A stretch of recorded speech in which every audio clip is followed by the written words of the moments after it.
Hello and welcome to the channel. Thank you for choosing to watch this video. This is What If Fantasy Model Kit Box Art number 8. We are going to look at a bunch of sci-fi kits that I wish had been around in the 70s and early 80s. Star Wars was released in 1977 and ushered in a wave or a tidal wave of science fiction movies and merchandising. And when we were lucky, we got model kits of the featured hardware. Star Wars itself was partially inspired by the Flash Gordon serials of the 1930s, and predictably, in 1980, a feature film of Flash Gordon was made.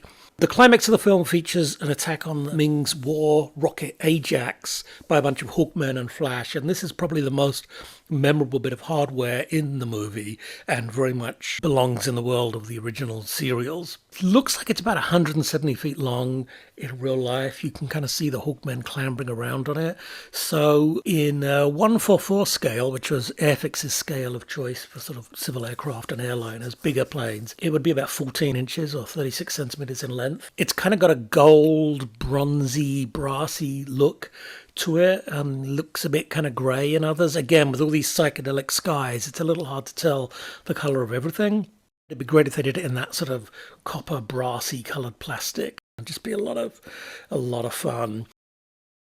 Another film that came hot on the heels of Star Wars was a film called Battle Beyond the Stars. And this was a low-budget movie produced by Roger Corman, who is the master to this day of low-budget filmmaking. But it actually looks surprisingly good. It looks surprisingly lavish. The effects hold up pretty well. It's got a couple of big names in it. It's based on the Seven Samurai, or the Magnificent Seven, and it features an array of different characters and equally unique-looking ships. The designs for all of these are courtesy of James Cameron. He was part of a small crew with the Skotak brothers and others who were responsible for really all the ship and the space effects and stuff. With so many options for kits, I thought it'd be interesting to imagine a line of all the key ships seen in the movie, so you could get a model of your personal favourite. As the movie was a low-budget affair, I've sort of imagined one of the lesser-known kit companies making these and sort of boxing them. MPC were doing Star Wars and the Black Hole. Monogram were doing Battlestar Galactica and Buck Rogers. So I recall a company, I think called Pyro or Lifelike Hobby Kits, and they did a bunch of dinosaur kits in the 1970s. That were not as popular as the famous Aurora prehistoric scenes, but they were kind of nice little kits, and they came in different brightly coloured plastic depending on the dinosaur. So in my imaginary what if world, starting with the Hammerhead, which is the villain of the movie, Sador, who's played by the always excellent John Saxon, and it's this great big giant sort of Star Destroyer type ship, and it has some really good angles on it, certainly when you first see it. But this is clearly meant to be massive, and I've imagined in this range of models it would be a big kit and sort of similar in size to the Monogram Battlestar Galactica or the MPC Star Destroyer or the AMT Enterprise. Those big ships from other movies and TV, just be a decent size. There's a door that opens at the front where the Stellar Converter weapon pops out, so that'd be a nice little thing you could do with it. The Hammerhead carries, I think what we're told in the film, is a fleet of 25 smaller sort of attack ships. And these are these sort of armored car-looking things.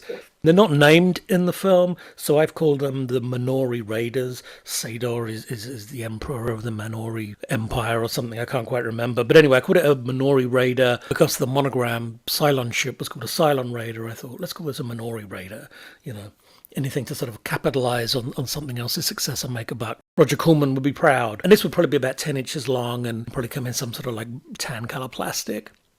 Without question, the most memorable ship in the movie, and just one of my favorite ships in sci-fi, is Nell. It has its own sort of AI. It's the hero ship. It's the character played by Richard Thomas, Shad, always appealing since he stays as John Boy on the Waltons, and he pulls together this ragtag group to defend their planet Akira. And this is just a really cool looking ship, and I think people have talked about how the female voice of Nell sort of maybe influenced the design. It's very organic. Anyway, it's just a great looking ship, really nice model in the film. Now I think this would be a nice sort of like a 12-inch long kit, which I think would probably put it at something like 72nd scale, maybe 100th. Another ship is Cowboy's ship. George Papard plays the character from Earth. And this is sort of like a small freighter, and it's seen hauling these sort of canisters containing weapons. I think you have to get that with the kit, because otherwise it's just this very small sort of spidery looking thing. You know, that'd probably be about 4 or 5 inches, and then the trailer would be about another 10 inches or so. So altogether it'd be a reasonable sized kit, probably in grey plastic. You know, fun little kit. Gelt is a reclusive gunslinger who Shad finds, and he's played by Robert Vaughn, who played a similar sort of, you know, older gunslinger in The Magnificent Seven. And this ship is kind of sleek, it's cool, and it has this glowing sort of like vent thing in the bottom. Back in the 70s, they might have used something like those rainbow effect decals that we used on the Enterprise kit. Again, just trying to think of what they might have done to make these kits a bit more interesting. I think this would probably come in white plastic. Another character is St. X-Men, who is a Valkyrie warrior played by Sybil Danning, who appeared in several sci-fi and fantasy movies, and she plays this character who's all about fighting and combat and the honor of dying in battle. But she has this tiny ship, like it's really small in the movie, and it has this like little ejector pod that I think you'd have as a separate part as well. I think I've seen somewhere it's called the Dart. It certainly looks like a sort of an arrowhead.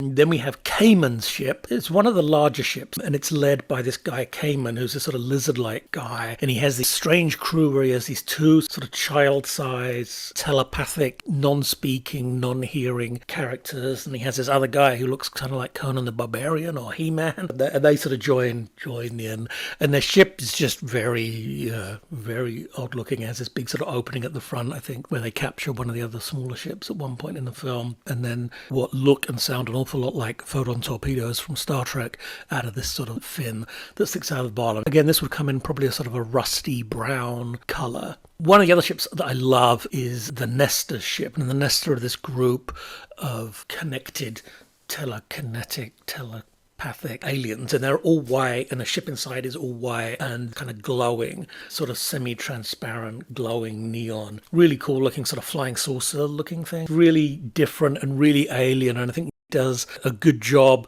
of helping to sort of establish the diversity of all these different sort of races and people that have been brought together to sort of do this fight. This, of course, would be a nightmare to do as a kit, because I think even in the movie, I think there's probably some optical work done to really kind of give it that kind of glow and orb-like feel. But I think if they did a kit, you know, in sort of white plastic and maybe with a lot of clear parts, that'd be kind of the best they could kind of do. The last one we have is Nariella's ship. Nariella is the second person that Shad enlists, and she just has this very small sort of almost scout ship, no weapons, tiny thing.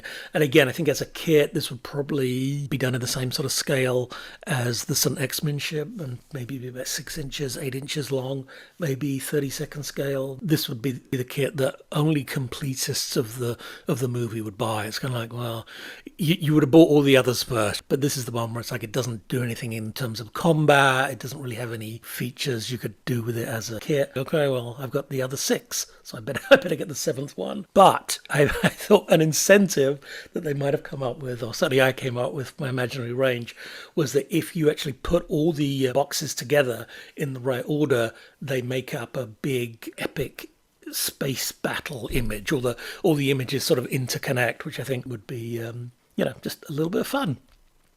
Another Star Wars, I'll say cash-in, I think this really is probably the Star Wars cash-in, was a movie called Starcrash, which is an Italian co-production.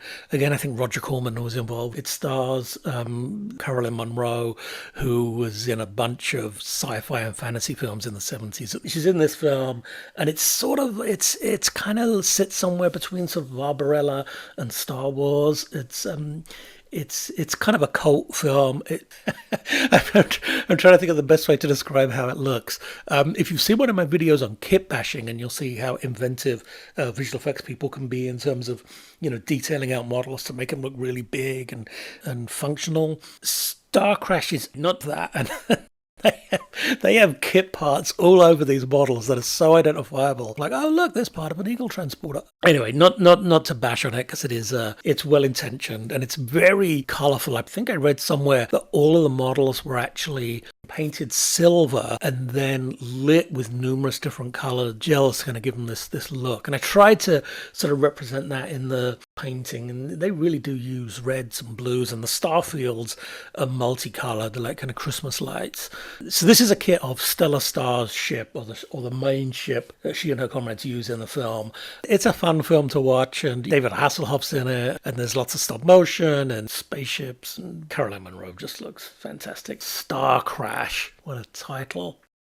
Sticking with female space heroes, this is one that I always remember as a kid. It's a cartoon. It was on in the 70s, and it was one of those, like, not quite Scooby-Doo cartoons called Josie and the Pussycats in Outer Space. And they fly around in this ship, going to different planets and sort of uncovering mysteries and thwarting evil geniuses who are trying to sort of take over the planet and stuff. And I just thought this would be a really fun kit that Aurora could have done, you know, in the way that they did the Voyager from the Fantastic Voyage cartoon, and certainly the Flying Stuff and the Spindrift and the Invaders, and, you know, all those things. This could be in that sort of same vein, and you could like pop off the top of the cabin at the front and see a bit of detail in there, and the door on the side would kind of open, and it would, you know, about a foot long, maybe, decent size, sort of, you know, what in some crazy scale Aurora would kind of come up with, which was whatever kind of fit in the box.